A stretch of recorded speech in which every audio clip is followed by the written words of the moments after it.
Hello and welcome to the Vital MX Hub, your one-stop shop for motocross news from around the world. It's a particularly busy one this week, a lot to get to, a couple of points revolving around Chase Sexton, so let's start there and just get that out of the way, shall we?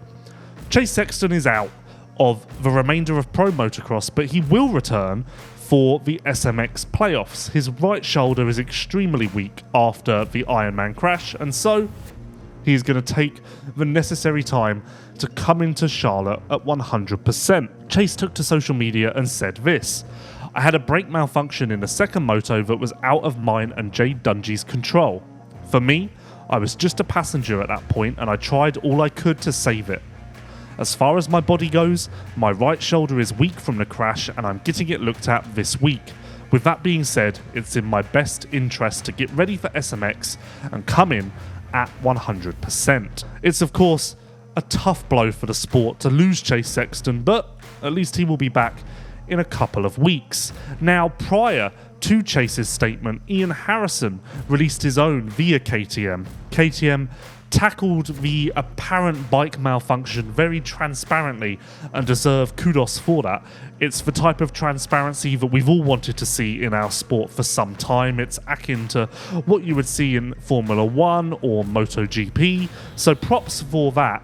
But Harrison said this: "Initially, we thought it was a front brake issue, but we now know that debris got caught in the rear brake system, preventing Chase from activating said rear brake. This forced him to reduce all his speed using only the front brake. We can also see from the bike data that he left the jump on this lap at a much higher rate of speed, more so than any other lap during the day. This issue, in turn, caused Chase to crash. The bike landed on the right side first, which then caused the front brake lever to get packed with mud and activate." Again, a very transparent statement, and whether you want to believe it or not, at least they are sharing some information and keeping us informed, which, of course, we all have all seen instances in the past where riders and teams say nothing and we're all left playing a guessing game.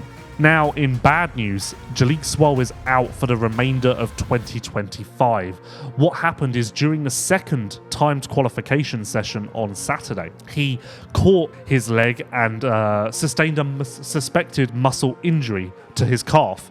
He tried to ride throughout the day, it was just too much pain, and as he left the track on Saturday, it seemed extremely likely that he wouldn't race again until 2026. Now, unfortunately, that has proven to be the case. If you'll remember, he also suffered a, let's say, strained thumb ligament earlier in the year, and that in itself needs rest as well. So it makes sense for him to sit on the sidelines and then get a full off season in before he tries to contend for a Supercross title for the first time. In more crushing news, Jet Reynolds will be out for a little while because he re-injured the same leg that he injured pre-season at Ironman.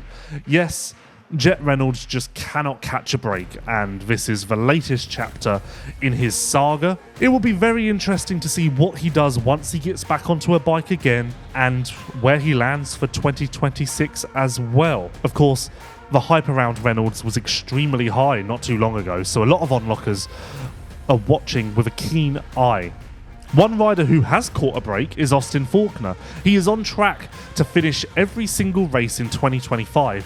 He even had a bit of an issue at Ironman, but persevered and had a great day. Forner injured, or let's say he dabbed his leg in practice, which in turn caused him some pain in his hip. He was unsure whether he was going to race, but he gave it a go and performed exceptionally well. Once again, he was very strong late in the motos, made some last lap passes each time, and had a positive day. So fortunately, the hip/leg issue will not hold him back at all, and he can continue his rebuilding process, the same sort of process that Jet Reynolds desperately needs. There are a couple of riders returning this weekend.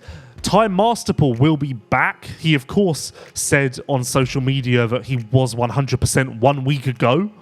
But it's not as simple as just returning as soon as you ring the team and say that you're ready. So he'll be back at Unadilla.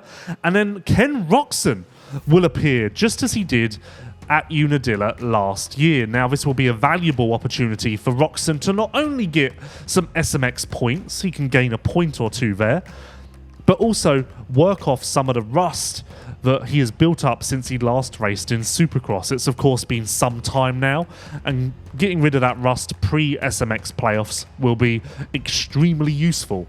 With no Chase Sexton on track, Ken Roczen will fill that void and ensure that there is plenty of interest and intrigue around Unadilla. Now, it's not just Unadilla that's going to dominate headlines this weekend, as round 16 of the FIM Motocross World Championship will take place at Unadilla in Sweden. It's a new track layout as well, so particularly interesting if the exciting championship fights aren't enough for you. Roman Fevre leads Lucas Kuhnen by 9 points with 5 rounds to go. So that is a barn burner of a championship fight.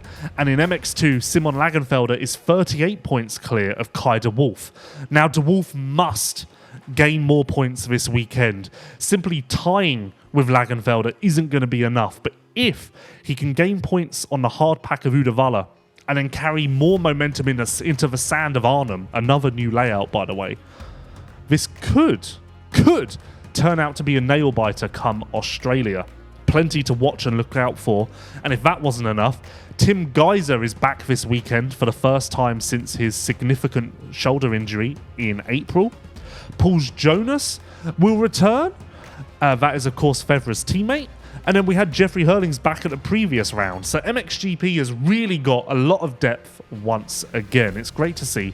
And between Geiser and Hurlings, you have to think that those two will factor into the title fight in one way or another, because they are both going to be looking for wins and likely splitting Fevre and Kuhnen on occasion. Plenty to get excited about on a weekend of views. Uddevalla and Unadilla. We'll be back in 7 days' time to make sure that you are informed and up to date on everything that's going on in the world. So we will see you then. Thank you for watching and listening, and stay tuned for plenty of content across the weekend.